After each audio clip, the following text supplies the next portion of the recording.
Hey guys, Carl from Purple Moose Plays. Today I'm going to be taking a preview look at a prototype copy of Core of Discovery, the upcoming cooperative deduction game from designers Cormier and Sen-Foong and publisher Off the Page Games. If you haven't heard of Off the Page Games yet, this is a publisher that I've really been a big fan of, as their sort of big thing is creating board games around creator-owned comics, so far having made games for Mind Management and Harrow County, and now this upcoming one, Core of Discovery, comes from the series Manifest Destiny. As a big fan of comic books myself, especially these sort of lesser-known creator-owned comics, I've been very excited about what they've been doing, so I was very excited again to have a chance to take a preview look at this game. As always, a preview look at a prototype copy of a game does mean that I was given early access by the publisher, but as always, I will do my best to give you my own honest opinion on the game. With that said, let's head down to the table to see how this one plays in the solo mode, and then I'll meet you back up here to let you know what I think. Before we get started, just a quick disclaimer. This is a prototype copy of the game, and this is a preview of the game for the crowdfunding campaign, which means the components that you see on screen are not final, and the quality of things that you see on screen is definitely not final. Some of the icons have been being updated, and I'll mention those as I see them on screen. But also some of the components here I've printed out myself because things have been sort of changed as I've been playing this game in preview. Also, as a sort of deduction game, the maps that you're given are going to kind of be spoiled with the play. Now, it's very easy to forget them, and I'll talk more about that later. But for this video, I will guarantee you that none of the maps that I have, specifically the map that I will be using in my playthrough, will not be in the game itself. These are maps that have been made specifically for me, and you'll see the one I'm going to use in a minute does have the channel name on it. But also in the game, when it is published, there will be a variety of maps for each of the different kinds of scenarios, and from what I understand, there will be continuously updated, more maps available online as well. With all that said, let's go ahead and get into setup. To set up a solo game of Core of Discovery, begin by placing out the supply board and map board onto the table. And then take the path tokens that look like this with the green side face up, filling in each of the holes on the map board. And then from this point, the rest of setup, or at least the rest of the game setup and not the player setup, will be very specific to whichever scenario you're playing. And in this case, I will be playing one of the two full-length scenarios that comes in the base game, means not the tutorial. I will be playing the Fauna scenario. And so for that, I need to go ahead and set up for the Fauna scenario. And the first thing you're going to do is you need to place a map in the map board. And again, prototype components, so things are going to change a little bit, but each of the scenarios is going to have a folder like this. And in the actual folder, there's going to be a cutout here so you can see some of the information that's printed on the side of the map before choosing it, because the maps are numbered. That way you can make sure that you're playing a different map without accidentally spoiling what's on the map. And then you'll see that in here, or with the game, you get this sort of white divider card. And that white divider card you're going to place in front of a map. And then together take that white divider card and the map as one piece. And again, if anything is seen on camera by you, I'm not seeing this because I am focused on doing this carefully on screen. But also the maps, again, are specific for this video, so nothing will be spoiled for the actual game. So once I've got the map hidden behind here with this divider, I'm going to then slide this in at the top of this card. And again, this is a little tricky to do on camera, but you get the idea. That slides in just like that. And again, this map is one that I printed out myself because, again, some of the graphic design has been updated while I've been playtesting or playing this game. And then you just pull out the divider. And when you do that, you'll see here, there's some information that I can see on screen right here. But all of the locations, or all of the paths, as they're called in this game, are covered up by the tokens that I placed out earlier. So I don't know anything that is out there. To continue setting up the map, and again, this map is designed for me. As you can see here, it says Purple Moose Plays 1. That gives me some information here. First, the goal of this scenario is I need to kill 3 monsters.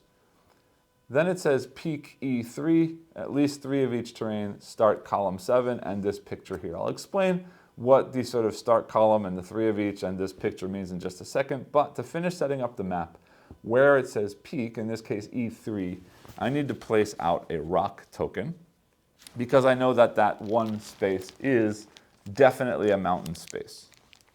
So looking at the letters, I don't know how well these show up on camera, but A, B, C, D, E. And across the bottom, 1, 2, 3. So E3 is that location right there, is definitely a mountain space. Then to continue setting up the scenario, again, this is printed out on my printer because this changed as well. This is sort of the player aid for that specific scenario. It tells you your goal, tells you what you can do on your turn, all the free actions available to you. And I'll explain what this is in a minute, but this is the main sort of crunchiness deduction piece of the game, and this is going to explain the sort of rules about how things exist in the map. So let me just stick that right here for now, and again I will refer to all of these things as I play through, but that should be on screen good enough. Good. Then I need to sort of finish setting up the stuff. So coming back here to the supply board, we are going to start with 8 water. We have space for 10, but we'll start with 8. So I need to fill in those 8 water spaces. And I'll place the rest of the water tokens down here for use later in the game. And then down at the bottom here as well, I'm going to place out the different resources we can be collecting in the game. And those are going to be berries, wood, mud, rocks, bone, and then specifically for this fauna scenario, we also have the ability to be gathering vines. And then in addition to those, you'll see down here at the bottom some fire spaces. We do have the possibility of building 3 fires during gameplay. I've got this little wooden shelter token that we could be potentially building as a shelter. So I'm going to put that there to build a shelter if we need to. And then finally, these little teepees as a reminder when we do find these sort of trade outpost spaces. And then finally, the last thing we need down here in this area are the sample tokens. And again, I'll explain what all this stuff does later on.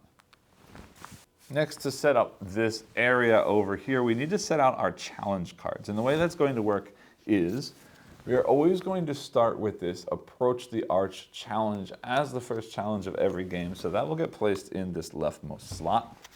And then I'm going to take all of the challenge cards with this challenge back that are sort of core cards, plus any additional cards of that type that are marked with the sort of symbol of the scenario I'm playing. So this is the fauna symbol. So I'm going to mix in these fauna specific cards with the normal challenge deck, place out 2 more challenges, and then I'll just set these off to the side to be used later. Next, we need to do the same thing with the threat cards. So again, taking the 2 core threat cards and then finding any threat cards that are from the scenario, and you'll see these threat cards are from the Flora and Fauna base game. This one is Flora only, so I won't be using that one. Some of them, however, are Flora and Fauna, so I will be using those all because I am playing that Fauna scenario. So those 4 cards will get mixed with these 2 cards and shuffled to become my threat deck for this play. Like that. And then for this Fauna scenario, we also need these in connection with that threat deck. These are my sort of kill Minotaur cards. I'm going to give those a shuffle, and we'll set those out as well. I'll just put these right here for right now, just because there's space there. The next cards I need to set up for this game are the Destiny cards. These are going to be sort of special one-use abilities that I get. These are these little yellow cards here. Again, taking all of the cards from the base game, plus any cards that have the symbol from the fauna, in this case just 1, giving those a shuffle. And then I'm going to place 2 of those out up here on top of this sort of player aid card, like that. And I'll show you what those are and how they work in just a minute. And I'll just set that deck right there. That way we have space for a discard over there as well. Then finally, before I forget, before I set up my player area, there are a few more tokens specific to this scenario. We've got these fort tokens and these Minotaur tokens. I'm just going to place the Minotaur tokens up here near the threat deck because that's how they will get activated. And I'll put the 3 forts down here by the resource area just because they are kind of going to act like resources in the game. And then finally, I need to set up my player. So the game comes with a variety of characters. There are a few that I can't use in this scenario. For example, Sacagawea is a character that I can't use in this scenario. There's also a character that only works in multiplayer, so I've removed those. And what we have left are Clark, Lewis, and York, and they're all going to have a unique ability. And those abilities probably aren't going to mean anything to you until I explain how the game works. Before this playthrough, to give myself the best chance of potentially doing well on camera, I am going to take Lewis. And if you can see, Lewis's ability says research. I can exhaust before I take an explore action to gain a second resource matching whatever I find that turn. So I'm going to take him as my character for this play. And then finally, after choosing the character for a solo play, we are allowed to choose 3 gear cards from this extensive group of gear. There's also this sort of special gear that's marked as training gear, which is going to make the game a bit easier because it's basically going to allow me to use one of my special abilities twice. But the rulebook does say in a solo game you might want to use this, and since I would like to do somewhat well on camera, I'm going to take that training gear. And I'll explain again what gear does in just a minute. And then I need to choose 3 of these gear cards. So give me just a second. I'll pick out 3. I'll show you what they do as we get into gameplay, and then I will get into gameplay. All right, so for this playthrough, I am going to be taking the compass, which says exhaust before explore. If you correctly guess the next terrain, discard the sun token. The jar, which says I can place a resource that's not water in here, and then at night, I'm going to basically double that resource. Then finally, the flint is going to be an exhaust to let me use only 1 rock or 1 wood to build a fire rather than 2 rocks or 2 wood. And I'll show you again what these do after I've gone ahead and explained how the game works, because right now, none of it really makes any sense to you. But with that, we are all set up for the game. So let me explain how gameplay works, and then I'll get into my playthrough. So Core of Discovery is going to play out over a series of rounds, and each round is going to be determined, or the length of each round is going to be determined by the challenge cards of that round. And during the round, we're going to be taking turns exploring this map, uncovering resources, testing these challenges along the way. After all of the challenges have been completed, at the end of the day, I will need to spend some food or instantly lose the game. Then at night, if there's no monsters in play, we're going to add a monster, or reveal a new threat card at least. Refresh all of the characters and gear that have been used during that turn, and then reveal 3 new challenge cards and continue doing so until, according to the goal of the scenario, I've killed 3 monsters. Or, as I said at the end of the day, if I don't have a food to spend, I will starve and instantly lose the game. And likewise, if at any point I need to discard water and I don't have any water, I'm going to die of thirst, basically, and that will also trigger the end of the game. Also, if the timer sort of runs out, if I keep sort of maintaining a survival but I run out of challenge cards, the game will also end that way. So I need to do everything I can to focus on killing these monsters while also sort of maintaining a level of survival so that I don't die before that happens. And again, the main way that we're playing through the game is this map. So on my turn, as you can see here, the main action is remove a path token and then activate the terrain of the explored path. Then there are a variety of different free actions that I can do, but let me sort of explain how that works. Exploring a path or removing a path token means I simply choose a token on this map to remove, but I can't just choose one at random. At the start of the game, as printed here in this sort of rules area for this particular playthrough, it says I need to start at column 7. I'm coming in on this boat over here, so I need to explore first from this spot. And then from that point on, I can only explore orthogonally adjacent to locations that I've already explored. Also, when I start getting to these mountainous areas and finding the rocks, You'll notice later that they'll have a red border around them, which means that I cannot explore orthogonally adjacent from that location alone, because that's basically blocking or impeding my path through that area. I can always go around it to explore the things next to it, but if I haven't explored something else, I couldn't say, for example, explore this if I hadn't already explored anything else, because I couldn't go through that to get there. So that's basically how the exploration is going to work, except that I don't really want to do it at random because we're looking at these challenges. And let me show you the first challenge just to explore how a challenge works. First things first, as I explore the paths, I'm going to take that path token and flip it over, and on the other side is a sun. And you'll see here this sun with a 5 in it.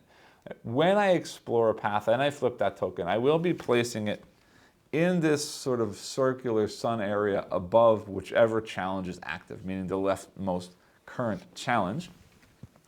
And when the number of tokens in that spot equals that number, we're going to resolve the challenge. And every challenge is going to be a pass or a fail.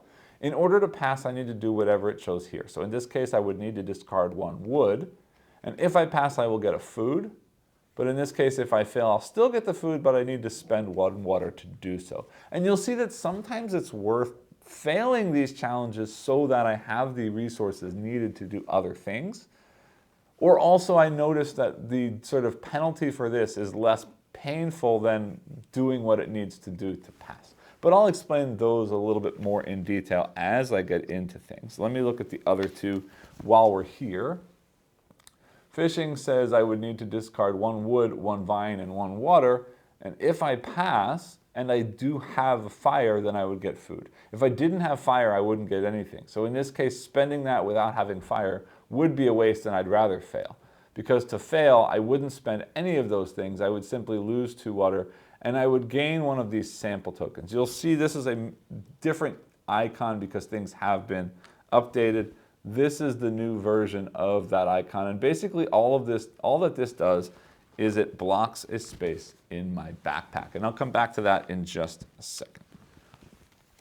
The final challenge that I have right now is this flood card, which says I have to discard a wood, a stone, and 2 water, and if I do, I'm going to lose my fire. But if I don't, I'm going to lose 2 water and lose a fire and get a sample token and lose any 2 other resources. So that is going to be pretty painful if I don't pass that. Except that I'm going to lose a fire in any case. And it might be that I don't have a wood and a stone, but I have 2 other resources, in which case I might choose to fail that. But we'll see how that works as we get into gameplay. Because as I explore, again, I will take the token, I'll turn it over, and I'll put it in that location. And then whatever is revealed is basically going to be giving me some kind of resource. So at a watering hole, I will get water. At a tree, I will get wood.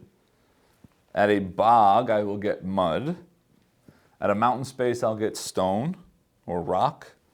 At a monster lair, we're going to resolve a threat, but I will also get a bone resource. At a berry bush, I will get food. And then finally, there are a couple of other interesting locations that you might see come out. And let me kind of show you here on this board, and then I'm going to explain what all this means anyway. This space here is a shelter sort of location, but that doesn't do anything except that if I find that location, I can spend resources later to build a shelter at that location. The TP, or sort of trading depot spaces that I find, will allow me to trade 1 resource from my inventory with any other resource. This one here is a hill space, and a hill space is basically a lookout space.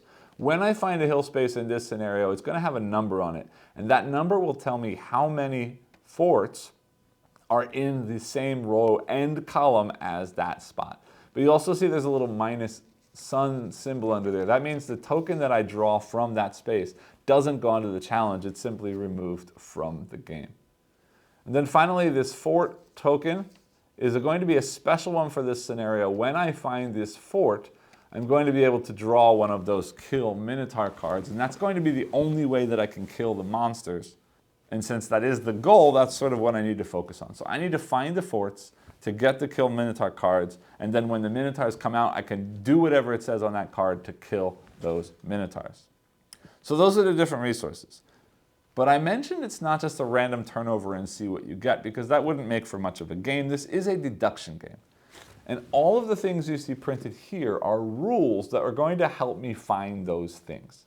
So here at the top, all of these things are sort of reciprocal connections between these resources.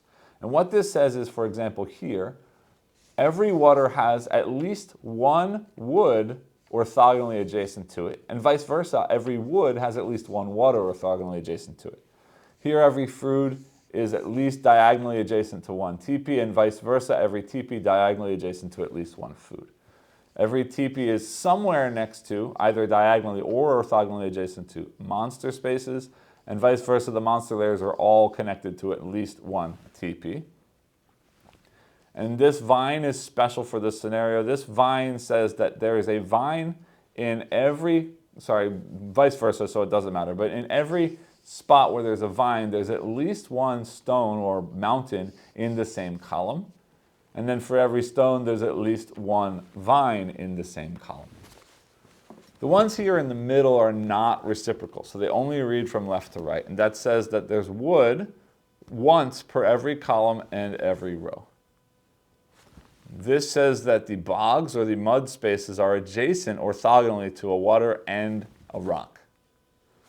This one I told you before, the rocks are not passable, but also this says that they're all connected together and there will never be a rock or mountain in the outside edge of the board at all.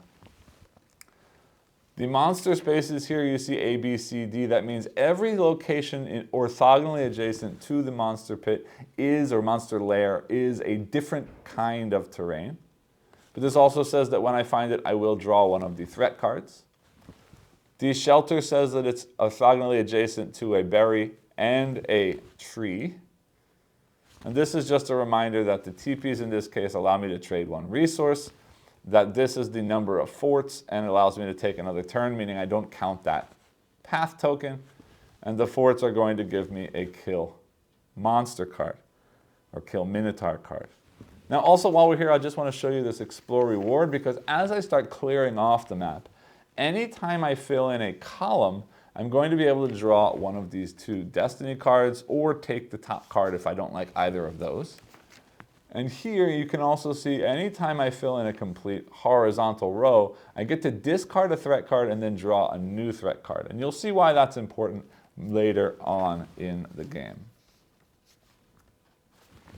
In addition to what's printed on here, this scenario or this particular map has a unique picture here because you can see on the fort there's no description. That says to refer to here. And for this particular playthrough, the forts I'm going to find in a column between a bog and a teepee. So if I find a fort, I know that above it is a bog or below it is a teepee, or vice versa. We can't flip it, but we can rotate that pattern. And in this case, flipping and rotating is the same thing because it's a straight line. So it could be that the teepee is here and the bog is there, but in any case, also if we rotate here, this way and this way, or this way and this way, they will always be directly across from each other. So again, I'm going to continue going through these, pulling off tokens until a challenge is full, testing the challenge. After resolving the challenge, we have to take a look at the consequences. The consequences are pretty simple. As I'm finding resources, those resources fill into my backpack, and I can discard them at any time as I'd like to. But after completing a challenge, either pass or fail, if I have any resources in this fatigue area, I'm going to need to discard one water. And again, always at any point, if I can't discard a water, that's the instant end of the game. So I'd like to keep these fatigues empty. And remember, anytime I get one of these sample tokens, it's going to block off the leftmost space, so my available space is going to be shrinking. But again, it is worth pointing out one more time that you can always discard resources at any time, so to avoid or to prevent that from happening. So it's not a huge possible, scary thing, but it does mean that if I want to hold on to resources for some specific purpose, I may end up having to get rid of water instead. Also, it's worth mentioning the shelter that I can build in those shelter spaces will prevent me from taking that fatigued or loss of water action. There are also some scenarios that do special triggers on consequences, but for this fauna scenario, that does not happen. In addition, while I'm doing all of these things, you will see that I have a bunch of free actions down here. I can use a character ability or a gear card. I can kill a monster. I can use a destiny card. I can build a shelter, build a fire, backtrack, or discard. I already mentioned the discard. The character abilities and items I already mentioned once before, but let me show them to you again now that you sort of understand a bit more about how the game works. Lewis is basically going to allow me to take a second resource matching whatever I found, but I have to flip this over before I search. So I kind of want to make sure I know I'm getting something I like before I flip it. Otherwise, I'm just going to get something extra that may or may not help me. This medicine, as I mentioned before, is going to be a exhaust to refresh one character or gear. That means normally I'd only get to use each card once per round, but if I use this, I will get to use something else again. The compass is going to have me predict what I'm going to find, and if I find that thing that I predicted, that token will not go on the challenge, it will just be removed from the game. So that gives me a little bit of extra time. The jar, when I get a resource that's not water, instead of placing it on the supply board, oh, no, sorry, it's already on the supply board. So I can exhaust this to take a resource from the supply board and place it in this jar. And then at night, it's going to double and then come back to my supply board. So it allows me to have more for a future round. And finally, this flint just says that once per round when I build a fire, instead of using 2 wood or 2 stone, I can simply use 1 wood or 1 stone. So let's take a look at that. A shelter is going to take any 2 resources of wood, mud, or bone, but I have to place that shelter on one of those locations that shows the shelter icon. The fire is normally going to take 2 wood or 2 stone to build, and I can do that any time because you see build a shelter and build a fire are on the free action list. And fire is going to be useful for a couple of things. As you can see on some of these, if I have fire, I'm going to get special stuff. But also, there's an available action called the backtrack action, and anytime I can spend 2 fire to basically undo what I just did. So if I revealed something and I don't like what it is, rather than dealing with what it is, I can simply discard 2 fire tokens and put it back as if that hadn't happened. And that also means that I can deactivate or re-unflip a card that I may have used in that sort of explore action. But once I've done that, then on that turn, I have to choose a different place to explore instead. Then let me show you the 2 destiny cards we have available to us. Here we've got the dog Seaman that says I can discard to move a monster token to an adjacent path. And that's going to be important because the monsters are going to have rules that hinder us when we're exploring. So if I want them out of the way, I can use that to move it away. Here's my rusty axe. It says I can discard this, and when I gain a wood from exploring, to gain a second wood. So it's a 1-use double wood explore. And again, these will get refreshed as I get them, and the way that I'm getting them are occasionally from challenge rewards, but also anytime I completely explore a single column. The only other thing I need to explain is how the monsters work, how the threat cards work, and how the kill Minotaur cards work. But I'm going to do that as they come out in gameplay. Just know that killing the monster is a free action, and these kill Minotaur cards are basically going to have some set of resources that I need to discard, or have a fire, or have a shelter, or what have you, in order to remove a Minotaur. But I can't do that until there's any Minotaurs on the board anyway. So I think let's go ahead and get into gameplay, and then I will explain anything new as it comes up. So for right now, I know that I need wood to get a food, and I know that I need a food at night in order to survive and not die. So let's see what we can do. I need to start from column 7. So let's pick one at random and see what happens. I will explore here. And there you go. I start right away with the wood that I need for the challenge. Great. So I will take this sun token now and place that here. And again, when I have 5 of them there, this challenge will get taken care of. So that means, first off, I know that there are no more wood tokens in that column, and there are no more wood tokens in that row, for what that means right now. I also know that somewhere here, here, or here, these three locations, one of those should be water. Okay. And I'm not really all that worried about anything right now. I'm not looking for anything specific. I've already got the wood that I need. More wood, a vine, and water for this one would be nice to have for the future. I also want to think about making fire. Hold on. I need to take that wood and put it in my backpack. I don't want to use that wood for our fire because I need that wood to get food here. So we're going to hold off there. Then let's just focus on trying to get a column so I can get a destiny card. So let's do that one right there. And there's my first shelter space. So again, that doesn't do anything for me. I don't get any resources, but later I can spend any two wood, mud, or bones to place a shelter there. That's 2. All right, let's go up. And it says here, remembering shelter is next to food and wood. So that means food must be in here or here. But we're not sure where yet. Let's go up. All right, there's my water. So water is next to wood and wood is next to water. So that satisfies that. This still could be water, but we don't know that. So that's my third one. I get one more water.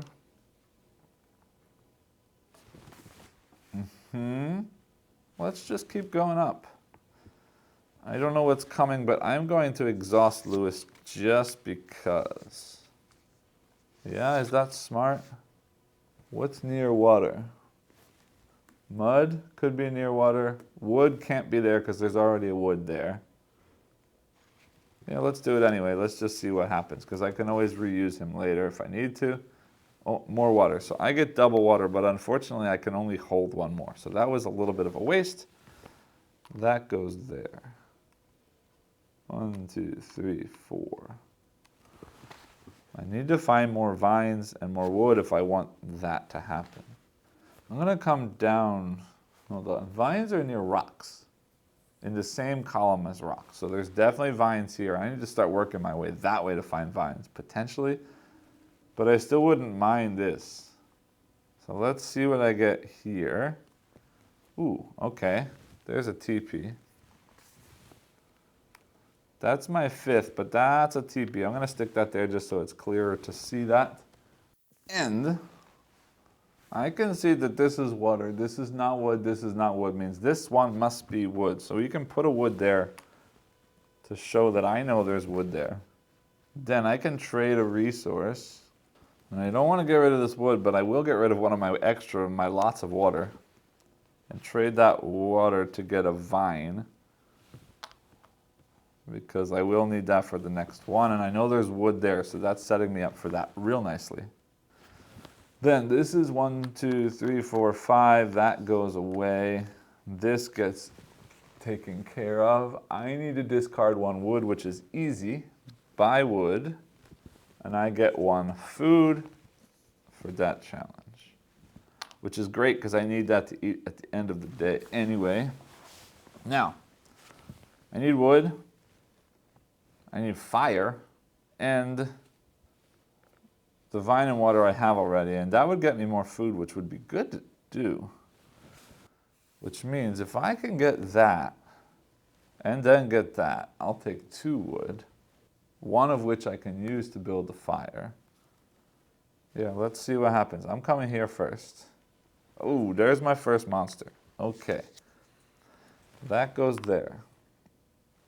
My first threat card flips over, and it is a Minotaur. Now, before anybody complains, they're called Minotaurs. They're not actually Minotaurs. They're kind of like buffalo centaurs, but if you read the comic book, that's kind of part of the joke in the book is that they couldn't come up with a name for them. So they just kind of called them Minotaurs, and people keep saying they're not Minotaurs. But anyway, the point is, I just got my first Minotaur. It says place Minotaur token on day, which it is right now, on the explored monster lair. Effect, discard any 1 resource to explore a path in its row or column. And I have to kill a Minotaur by using the Kill a Minotaur card. So we're going to find the Minotaur that matches that, which happens to be the token right here on top. And that will go right there, like that. And again, you can see on this token this sort of crosshair that's telling me that if I explore in any row or column of that Minotaur, I need to discard a resource. So I can't do that without discarding a resource. Which is sad because that means I can't get that without that. But, you know what? I can do this instead. Flip that medicine to reactivate Lewis, right? That says character or gear.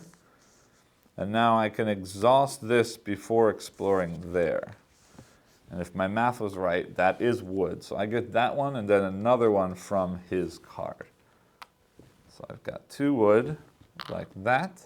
And I'm immediately going to spend one of those wood and this flint to build my first fire. Now I need to figure out where the shelters are. And I've got a teepee there. So there could be a shelter right there, which would be very nice. In the meantime, seeing here wood, stone, water, water, that's not great because if I don't have extra 2 resources, then I'm going to have to lose 4 water all at once, which is not fun, but could be worse. Okay. Then, yeah, I might as well look here and hope that it's the fort. It's not. It's a berry. All right. Well, I'm going to have a lot of berries. So I'm actually going to put this berry on my jar to get more berries later on. Hold on. No, I'm not. Because those berries might be what I can discard there. So hold up. That's 3. We have to finish this now. So I need to discard a wood, a vine, and a water. Like that. We do pass. I do have a fire, means I get 1 more berry. Like that. So now we do have 2 extra berries that could be any 2 resources if I fail that. Which might be okay, except then we're also going to clog up one of those. I'm not fatigued, so there's that. But that does make me sad that this is not a shelter. Mud has to be near water and stone, so that could be mud. And if that's mud, then this or this could be the shelter. So, This berry should be diagonally adjacent to a teepee. So this one or this one should be a teepee. All right. But I can't explore that without that being in my way. Yeah, I'm going to explore here and hope that it's mud. So I'm going to exhaust that because if this is mud, I don't have to put that on my challenge card. It's not. It's water. But that goes there, means I do get more water, which is nice to have, for sure. It doesn't tell me anything new because there's already a wood there. So it doesn't tell me there has to be a wood here. And water, again, could be adjacent to mud. And actually, that would be more realistic because the stone is getting closer. I don't need mud, though. I need wood and stone. And I only have 2 more search opportunities. I am going to, let's see if that's mud. It's not. It's more water. Great. Okay, we got lots of water. Well, that can't be wood because it's the same column as that. That can't be wood because it's the same column as that. Means this has to be wood. Yeah, this has to be wood because that's not, and this has to be adjacent to a wood, so that is wood. And this is the last turn, so I'm going to fail that anyway. So I'm going to take this because it's wood, and I'm going to place that wood in my jar for next round. Then, this is resolving. I fail, means I have to lose 2 water, lose a fire, get one of these things, and lose any 2 resources, which unfortunately is going to be 2 berries. No, 1 berry and 1 water, because then I'll have a berry for next turn too. That goes away, which triggers the end of the day, which means I need to spend 1 berry so I don't starve. There is a monster in play, so I don't need to reveal anything. Then, refresh all characters in gear. These come back.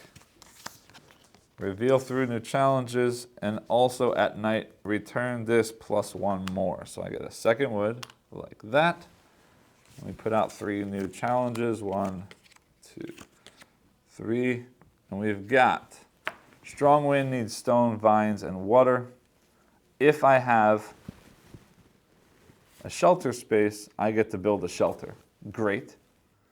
But if I fail, I lose fire, I lose 2 water, I lose a shelter, and I gain another one of these. By the way, we can get rid of these tokens by discarding any one resource. So if I don't want that gumming up things, I can just trash something to get rid of it. Next to mud, and if I have a shelter, which I could get from here, I gain 2 water, but I still get another one of those sample tokens. Monster tracks, I need wood, bone, and water. If I paths, I get to explore a path without using the sun token, means discard the sun token, but if it's a monster, I lose 1 water. If I fail, I lose 2 water, I lose a destiny card, and I gain another one of those sample tokens. All right, so nothing too serious as far as dying from resources, but more and more of these sample tokens are coming out, and I need to find a shelter so that I can kill this thing. Now, being a little bit smarter here, I know that this thing is between mud and a teepee, right? And I know that water is potentially next to mud. Doesn't have to be, but potentially this could be mud. Because stone could come over here. And if this is mud, and then this berry is potentially, no, definitely diagonally adjacent. So either this or this is a teepee. And since this is next to the water, and the teepee and the mud frame the fort, I'm going to guess that that's a fort. And I'm going to search there. It's not. It's wood. Okay, great. So we got lots of wood, which is not really helpful right now, except that I can use it to make a fire, which also is not, oh, that should have flipped back. Not super helpful. Could also build a shelter, but that's going to be a free shelter. Huh. All right, well then maybe this is a teepee and that's the fort? And that's mud next to rocks? All right, let's try it. It is, yes. Okay, good. So we've got our first fort. Which goes there.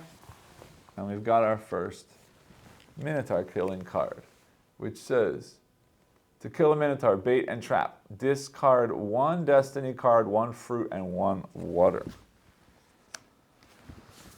Well, that's a little bit of a problem because, not really.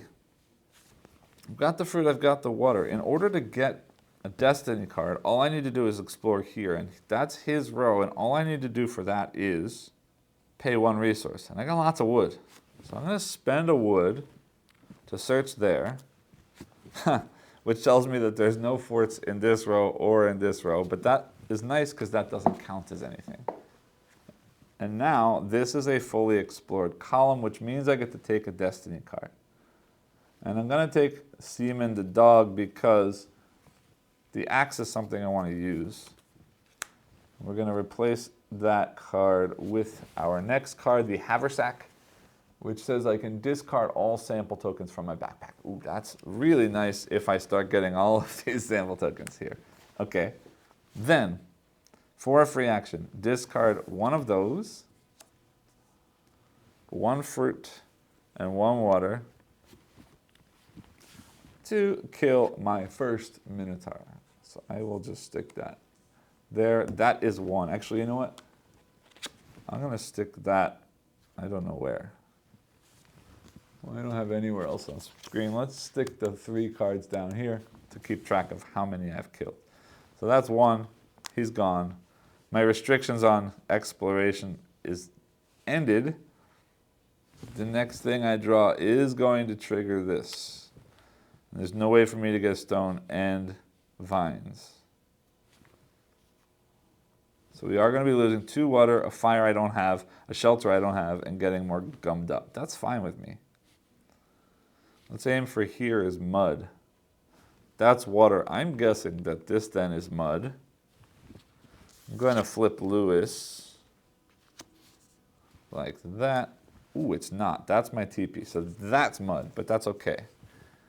So my teepee is good. It's a shame that I used him, but that's okay. I can trade something. I'm going to trade a wood. Whoops. Trade a wood for some food so that I don't starve at the end of the night. That goes bye-bye. And it says, I lose a fire, doesn't matter. I lose a shelter, didn't have one. I lose 2 water. We need to start finding some water, but that's not the end of the world right now. One of those is water. And one more of these things, which is a little bit more annoying. But if I can finish a column, I can take that and get rid of them all. So that's fine for now. That goes away. We're not fatigued, we don't lose water. Then, this is mud for sure. So using medicine to bring back Lewis, then using Lewis and exploring. That gets me to mud, yay. Because now I will pass that. And I'd like to build a shelter soonish, but I'm running out of space here. Yeah, that's not good. Not good. Because I could build a shelter right now, but then I don't have enough mud for that, unless I trade for something, and that's not going to work. So I don't think I'm going to get that, but what that does mean is I'm going to pass. So I won't lose water at least, but I will get another one of those. If I can get rid of those, not in enough time. All right, then I'm going to explore vertically. We still need to find more forts. I don't need any stone right now. Water is good, but not important right now. So I'm going up and down here. Let's just do this one. Is more food, which I can't hold right now, unfortunately, which was stupid because I could have used that to get rid of one of those, but now I don't have space for it. So I can't. So that was a wasted fruit. And that was stupid because I knew that was going to be fruit because that's the only one diagonal. That was, whoops. Oh well, stupid mistake. Let's explore here. There's another shelter location, which doesn't really help me for the moment. That goes. I will use my 2 mud, because that means that I'm not fatigued. I do pass, but that's not great. But now I am fatigued.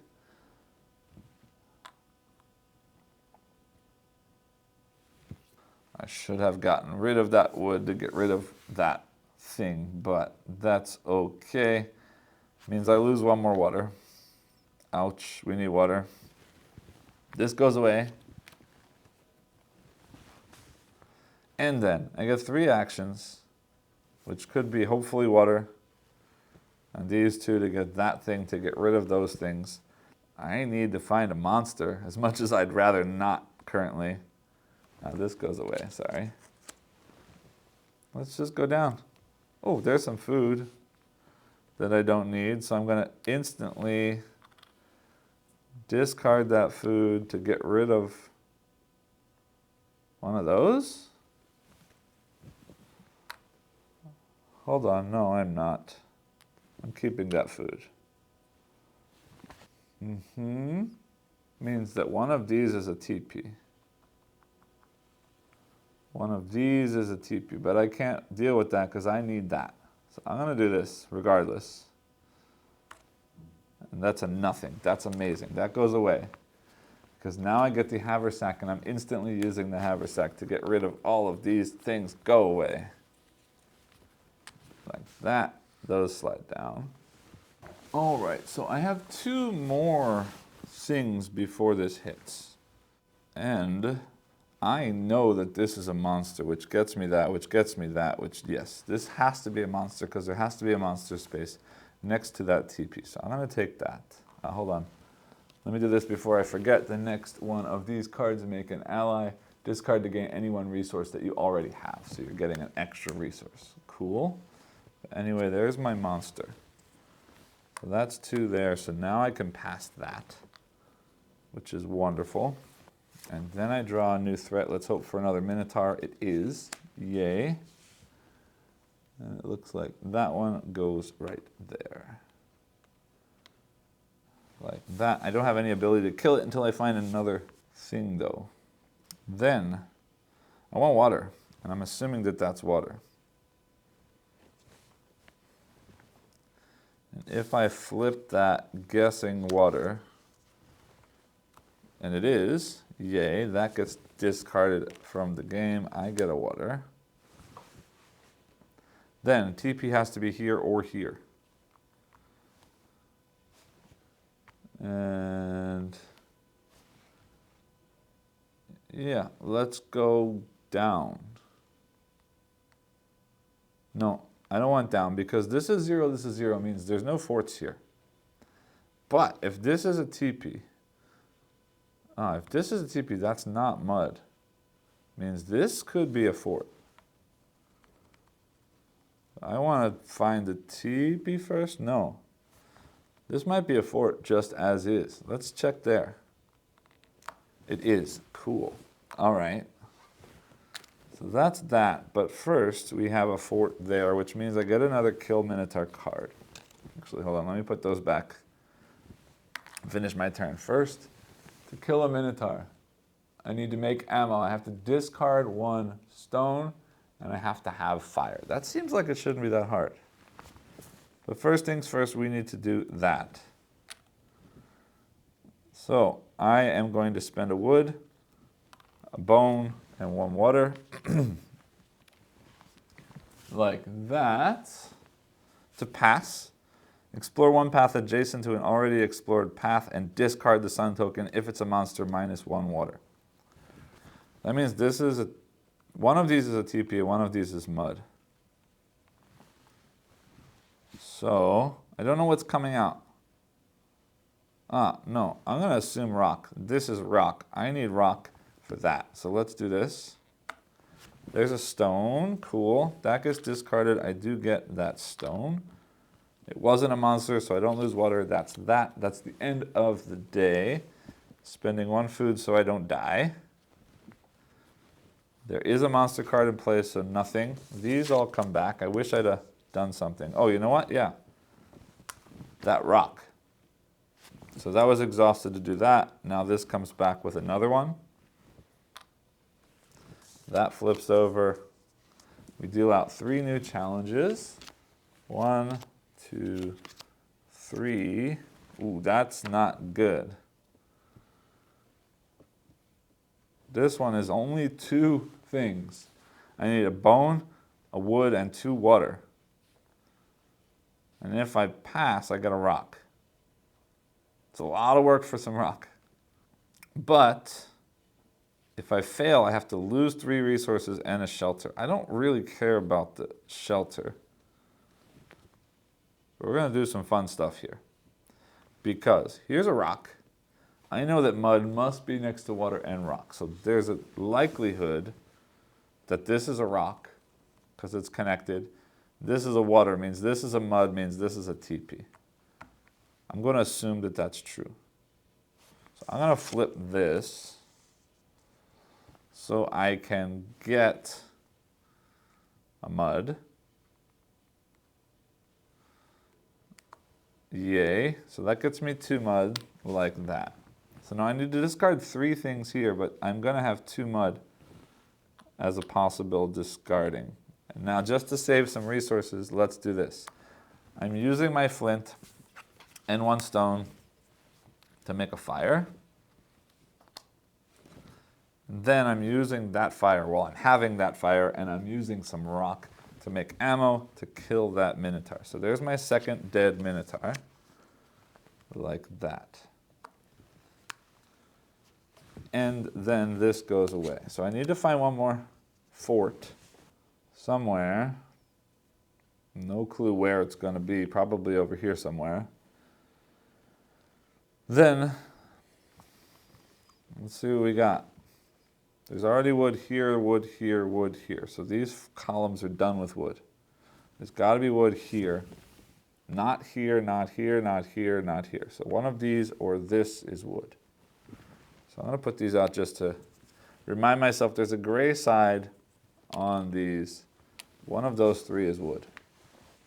Doesn't mean anything, I'm just thinking about this. Ah, but this one, I can discard to get one of any resource that I already have.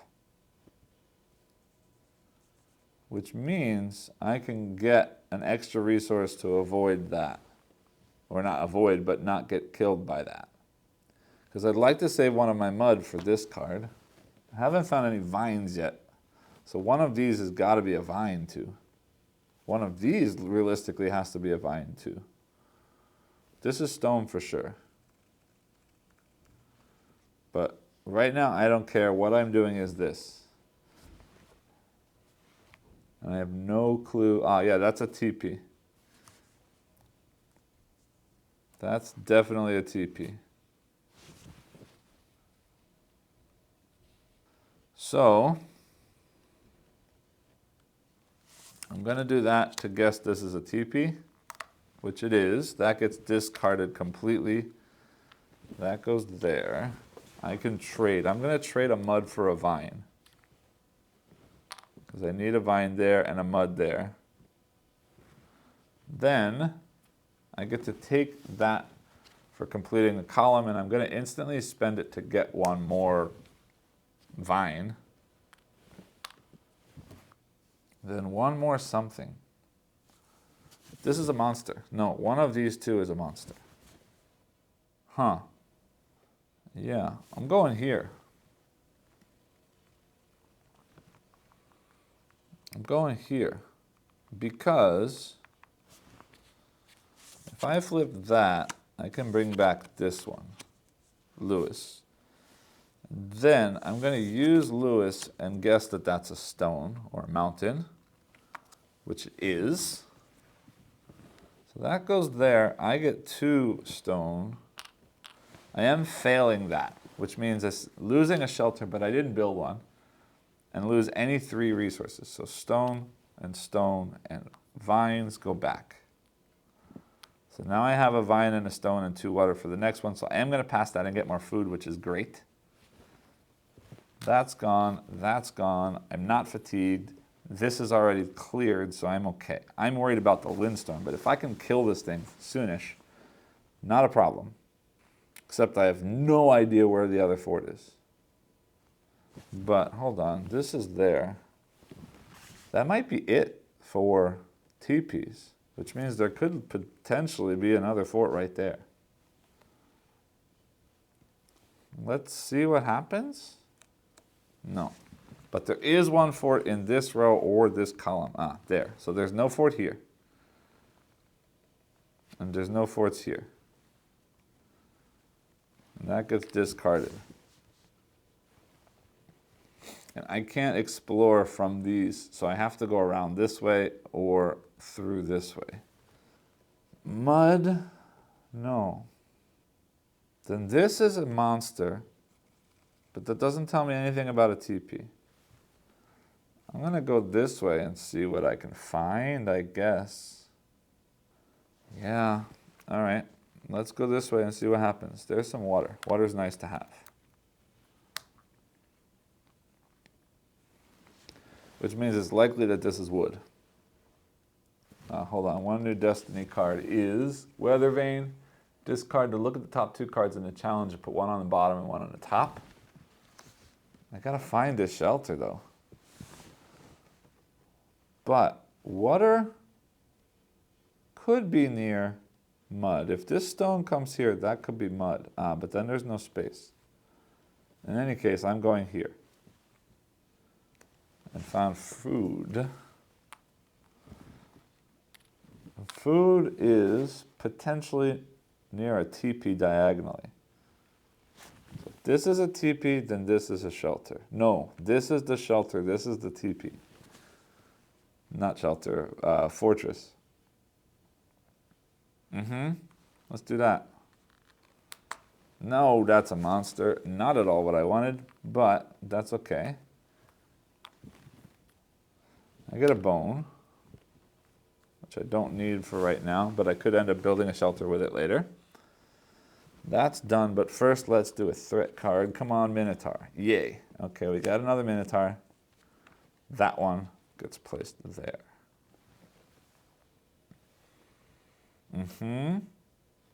Good. Then these go away.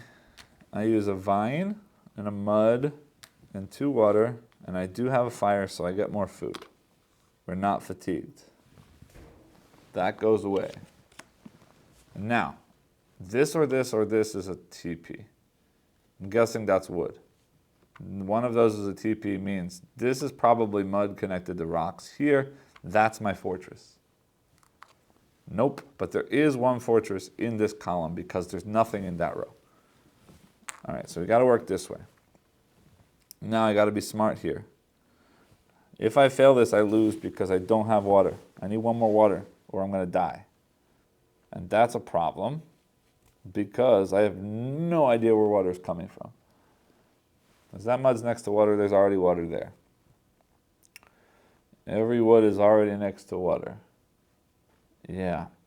I got basically 2 more turns to find water. Huh? Yeah, that stinks, because I can't get to a shelter. Unless I cut all the way in here or pay a resource to go that way. Yeah, I'm going to spend a food. Wait, do I know of a teepee somewhere? Potentially, one of these is a teepee. Yeah, I got to figure it out because I need water. It's not that, but that goes away. Means this or this is a teepee, and I'm going to guess it's this one. It is. Good. So that goes there for 2. Lets me trade a food for a water. Because that way I don't die if I fail this. Good. Then this one has to be my fortress, which is good. Because that's going to end the round, but I've got a fortress. I've got to kill a Minotaur card. Ooh. Make a spear, 2 wood and a skull. That's actually going to be good for me. Because, let's do this. This is done. Whoops, those shouldn't be there. Then, I can't fit past this, so I fail losing 3 water. Now, I don't die until I need to spend a water and I don't have any. So right now, I'm okay. Then, spend 2 wood. Resources are okay if you don't have them, that's fine. So I don't lose any wood. Shelter, I don't have one, I don't lose it. That's good for me, like that. Then, end of day, I do have food. There is a monster, so I don't do anything. All of these refresh. Like that. And all I need to do is find wood, which has to be here, here, or here. And guessing that that's water. Oh, that has to be wood. Because that's not wood, and that's not wood. So that's definitely wood. So I'm going to win the game right now. Because I'll use Lewis. I'll explore. Before I do that, let me put out the new challenges just so you can see them. Cool food, too hot, and cold snap. Cool food says I need a wood, a skull, or a rock and water. If I have fire, I get food. Or fail and lose 3 water. Too hot. I need mud and water to cool off. If I have a shelter, I get a destiny card. Otherwise, fail. Lose water, I still get the destiny card. I just need more water to cool down. Cold snap, make a fire. If I have a fire and spend 2 water, I only get one of these samples. Otherwise, I lose 2 water and then lose any 2 mud, water, food, or wood, and still get the sample. Now, it's funny, these samples are clogging things up. They are bad, but thematically, it is bringing back samples to our boat because we're studying these weird creatures and so on to learn more. Anyway, back to this. I use this. I'm revealing that it is wood. And because I used Lewis, I get 2 wood. And then, on that turn, 2 wood and 1 bone. Like that. Kills the 3rd Minotaur like that. And this, on camera, is the first time I've ever won Core of Discovery. And that's after like 7 or 8 plays of this game. This is my first win. And it's so thrilling that I could do this on camera for you. Now we do go into final scoring. which I'm not going to lie, I had to consult the rulebook for because I've never done it before. I get to add up the challenge, so the time limit value for each of the challenges left undone. So these 2 and these 3, and that total will give me my score from a score threshold. So I've got 2, plus 3 is 5, plus 3 is 8. And then in here, plus 3 is 9, 10, 11. And 3 more, 12, 13, 14. So 3, 3, 3, 3 is 12, and 2 is 14 points. So looking at the score chart with 14 points, I'm 3rd level skilled tracker. Not a bad way to end my first win of the game. Now, as far as components go, again, this is very prototype. This is my printing. This map is my printing. Some of the locations or tiles or things are going to change. Obviously, that marker for the sample token is different on the cards than it is here. But for the most part, the sort of overall flow of the game and how it's going to work is there. First off, the artwork here is gorgeous, but that's because the artwork here is from the comic book, and the comic book is a gorgeous comic book. I'm a big fan of this comic book. I'll talk more about that in my final thoughts. But visually, I love the way that this game works. The other thing I can comment on is this board here in the middle, this map contraption.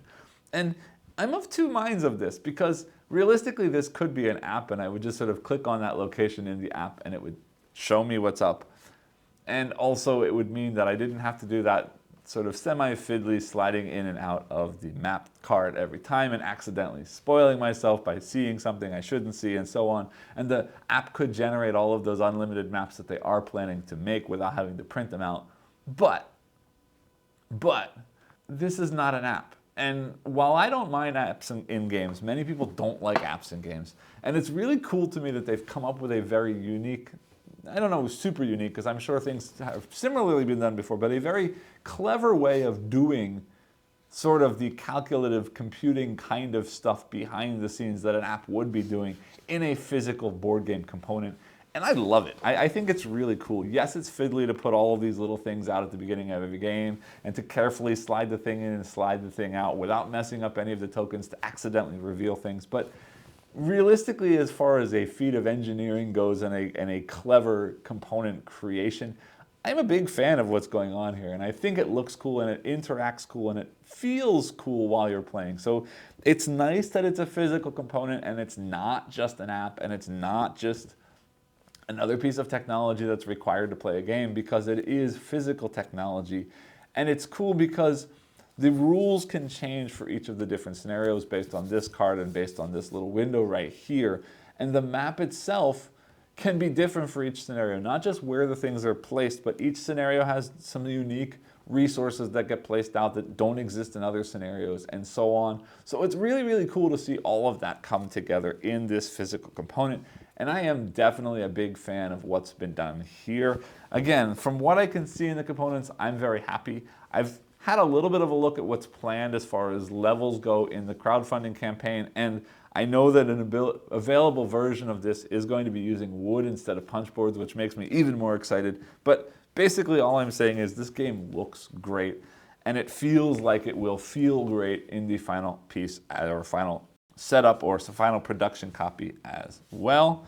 I'm not going to show you any of the other things from the other scenarios. I will talk more about those scenarios in my final thoughts because they do change things up quite a bit, but I don't really want to show you prototype components for things that I'm not actually showing you on camera, so you can see those pictures in the campaign and so on as they get posted there. With all that said, meet me back up top and I will let you know how I feel about the game, the mechanisms, and so on as well. Welcome back. I hope you enjoyed the playthrough. Before I get into the game itself, I want to say here we go again off the page, introducing me to another wonderful comic book series that I hadn't heard of. First with Mind Management, I heard that game had come out. It looked really interesting and I sat down instantly to read the comic book because I was curious, loved it. Now a big favorite of mine. Again here, had never heard of Manifest Destiny, have been now getting them from my library and loving every minute of it. So I was very, very, very excited and thankful to Off the Page Games again to introduce me to another comic book, and that reminds me I do need to go read Harrow County to see a little bit more about that one. But let's talk about the games first. If you follow my channel, I did do a review on Mind Management. That's a sort of hidden movement tracking kind of deduction game, and I was really hoping that was going to be the sort of first hidden movement style game that pulled me in and really got me into the world of hidden movement, because I'm generally not a fan of those kinds of games, but I did really like the mind management comic book. And basically I came out of that one, you can click the link up here to see the video for that, but I came out of that one thinking, wow, this is a really cool design. Wow, this really brings in the theme and the sort of feeling of that comic book. But as expected, I'm still not really a fan of hidden movement. And while it did some cool things and it was interesting and it was probably very well designed for that genre, ultimately I wasn't a huge fan just because I'm not a fan of that genre. So I'm very excited to see another game from them because it was the genre's fault and not the design's fault and not the sort of thematic integration's fault of that game. So let's talk about how they did this time. Well, at its core, this is a deduction game. But this is a deduction game, unlike many deduction games that I've seen. This kind of a basic, sort of generically, reminds me of something like the old Minesweeper game on computer. I don't know, I'm a little bit older than many of you probably are, so you may or may not know that game. But basically, you've got a grid of things, and you were clicking around trying to find out where the bombs were in that grid without dying by blowing up a bomb. And this sort of gives me that same kind of feeling. I've got a grid of paths or locations here that I'm exploring. And in this case, I'm exploring to find specific resources for whatever I need for the challenge that I'm sort of undertaking at that time, or for the overarching scenario goal that I'm trying to reach at that time.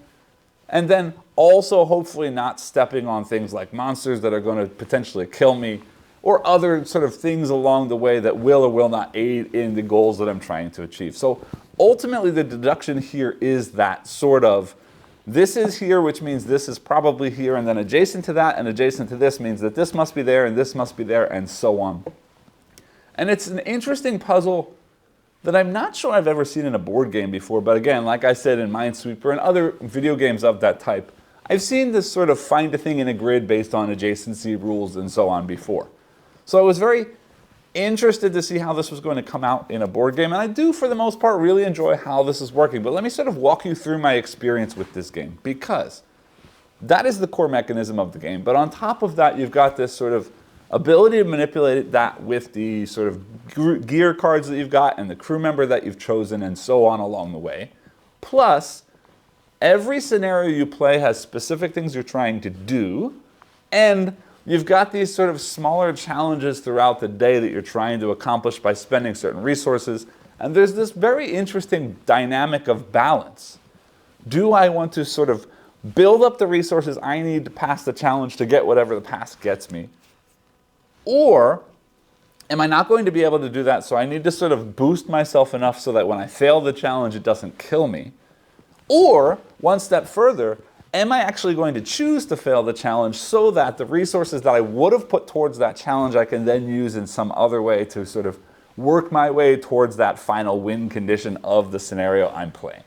So there's this interesting resource management kind of puzzle, using items and planning ahead and thinking about what kind of risks you can take, and also what kind of penalties you can accept without really being destroyed by them as you're playing this deduction puzzle. And that part of the game I really liked from the beginning. I really enjoy sort of, how do I make use of what I got, and how do I sort of plan ahead but not plan ahead? And this sort of management puzzle is fun for me. But ultimately, when I started the game, this deduction puzzle was there. It was interesting. But I think part of it is because of the way that these maps are made, and I don't know how the maps are made. I'm guessing these maps are made using some kind of algorithm, because from what I've been told, there's going to be basically an unlimited number of maps for each of these scenarios. But again, each of these maps follows the rules that have been set out. So they've clearly got some way to build a uniquely generated map several times over that follows these rules, but that puts things in all kinds of random different places. And it's a really, really cool idea.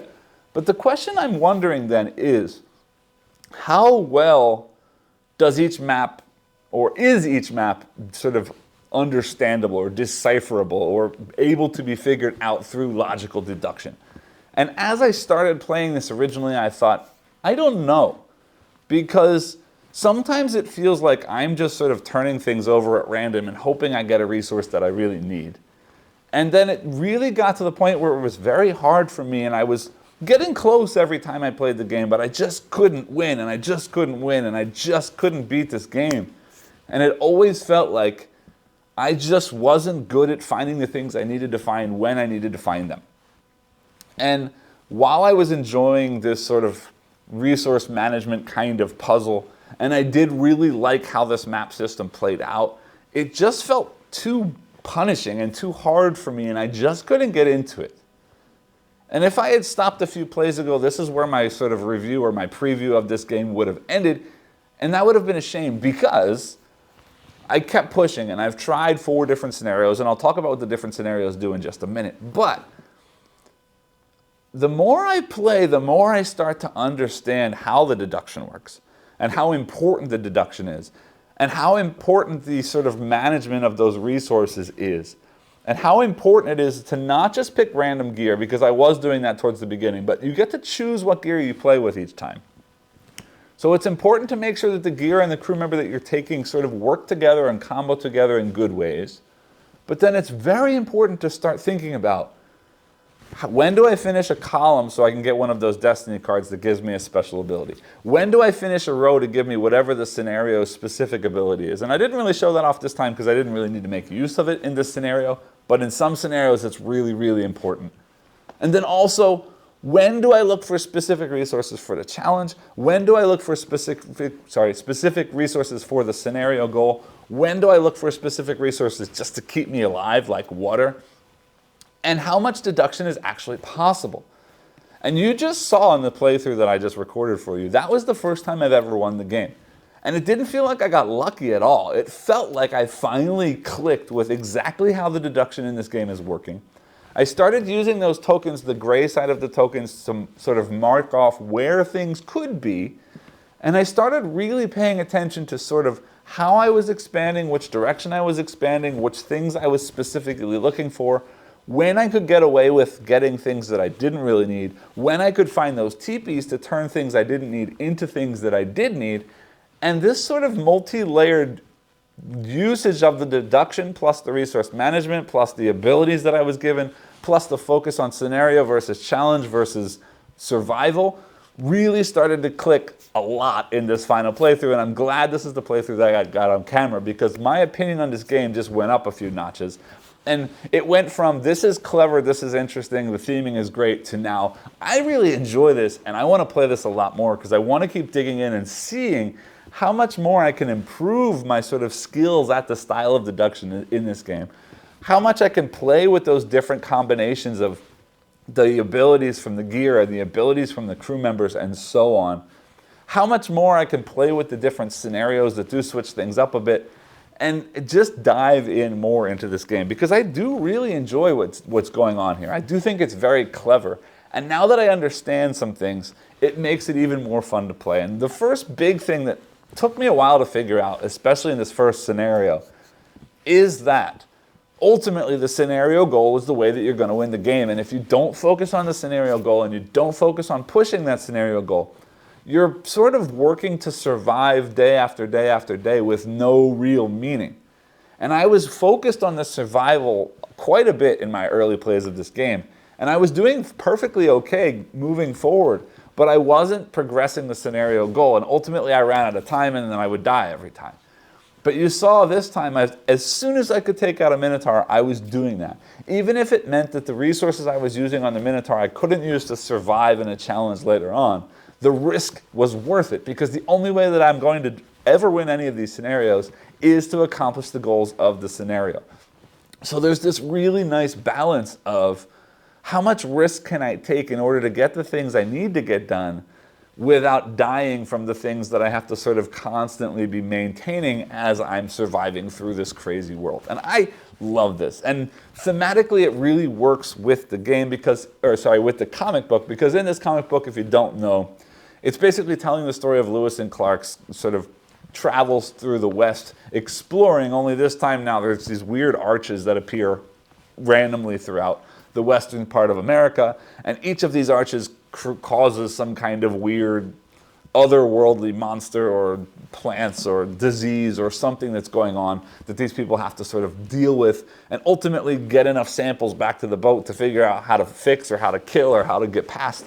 And that's what the sort of scenario goals are in this game. So in the first one you saw, the Fauna scenario, basically the goal is kill off those minotaurs. So I have to find enemies, then I had to find those forts to find out the way to kill the minotaur, and then kill 3 of them in order to win. I've played 3 other scenarios so far, which is the Flora scenario, which is contained with the Fauna scenario in the sort of core box. And then there's also the Insecta expansion and the Vameter expansion. The Flora one, a second one in this box, is interesting in that it's got these cards that have sort of 2 resources and a Flora mark. And you shuffle those up and you lay them out like a path. So one card, the next card, the next card, the next card, and so on. And then the last card that you put up there is the sort of giant Flora monster that you're trying to beat. And basically, as you're going along, in order to progress along this sort of trail, you've got to find the next resource that's listed on that trail. And as soon as you get that resource, you move to the next step in the trail. But along the way, some of the resources are protected by Flora, and you need to have fire when you find them in order to burn the plant life and get that resource and progress along your trail. And if you don't have fire, then they kill off one of your crew members. The crew members are needed to sort of progress this trail as well. You also have to find Greek fire so that when you get to the end of the trail and come up against this big flower, you can fight them off with that Greek fire. But then at the end, that sort of final boss fight, on the back of each of the cards that you've completed, there's these other resources. And if you have lots of crew members, you cover those up so there's less things that you need to accomplish to beat the boss. But the more crew that has been killed along the way, the more things you have to have sort of in your available inventory of resources to fight off that final flower. And it's a really cool twist on the same system. The next one is the Insecta expansion. And this is based on the next sort of arc in the story, in which sort of half of your crew is on the boat and half of your crew is on land. And you find these giant insects. But also in the water around your boat is this giant sort of tentacled frog-like creature. So in this scenario, you've sort of got to keep this frog creature under control by using these meat tokens that you have and predicting some of the resources that you're going to turn over to sort of keep him subdued. And while the frog creature is subdued, you can start bringing resources back to the boat. And once you have one of every resource back at the boat, you've basically created insecticide that you can use to kill the insects. And the insects are cool because when the insects come out, they come out on unexplored pathways. And the only way to kill them is you need to have the insecticide. But then when you clear a horizontal row, you move them all like one space over, basically. And if you move an insect into an already explored path and you have the insecticide, then you kill them. So you have to kill, I think, 4 insects in order to win that scenario. But it's a very interesting twist, again, on the mechanism, because you have to think about, how do I get these resources back to my boat? First, subduing that creature with a prediction. That means you have to pay more attention to the deduction aspect, because you have to predict what the resource is in order to subdue that frog, then start bringing stuff back to the boat, and then work with that sort of spatial puzzle of getting the insects into the right place so that you can kill them. Lots and lots of fun with that one. Then finally, the last expansion that I saw in this preview prototype is the Vameter expansion. And this is based on another arc from the story in which there's this weird, like, giant bird beast that's like capturing people, and when they capture them, their head becomes the head of this beast. And it's basically, there's this tribe of blue birds called the Furzens that have been sort of sending sacrifice to this Vameter creature to keep it subdued and whatever. And now here you are coming in and saying, let's take care of this. We've got to kill this thing. But this one's cool because you're trying to kill this beast that's flying around trying to kill you. And basically, the first time you find a Furzen camp, which is these blue birds, the Vameter is going to appear on the top of the mountain. And every time you find water, it's following sort of a programmed path around the board. And wherever it stops, if it stops next to where you've placed crew members on the board, and you can place crew members on the board anytime you sort of search a location, if it stops next to one of your crew members, it kills them. But if it doesn't stop directly adjacent to a crew member, your crew members are going to shoot a certain number of spaces in a straight line from wherever they're standing based on what numbered crew that is. and you have to try and shoot the Vameter several times as it's flying this pattern, landing in places and hoping that you line up sort of in a column or in a row with the Vameter to shoot it. You also, as you're finding these Furzen camps, get these Furzen sort of meeples, and you can use those at any time to take a shot. So you could line up a perfect shot and use one of those to kill it, but there's not going to be enough of those to completely take it out. So you do have to pay attention to this programming path, as well as using those Furzens, as well as making sure that Vameter doesn't kill all your crew members, because then you don't have anybody to shoot it with anyway. So already I've seen quite a few different twists on this, and I'm pretty sure they've got a few more expansions coming that I haven't seen yet. I'm really digging the deduction now that I sort of understand better how it's working. I love the thematic integration into the scenario goals and into the way that this game plays. The resource management and the balance of scenario goal versus survival through challenges, balanced thinking puzzle is really cool to me. I'm a big fan of what I've seen so far, and I can't wait to see how this game continues to grow and continues to sort of change things up with this very unique, spatially based deduction puzzle. If this sounds like something you'd like, definitely check out the link below to go and see the Kickstarter campaign while it's active, or maybe even after for a potential late pledge. I hope as always that you did like this video. If you did, please remember as always to like, subscribe, and click the bell icon below, and I'll see you all next time. Thanks.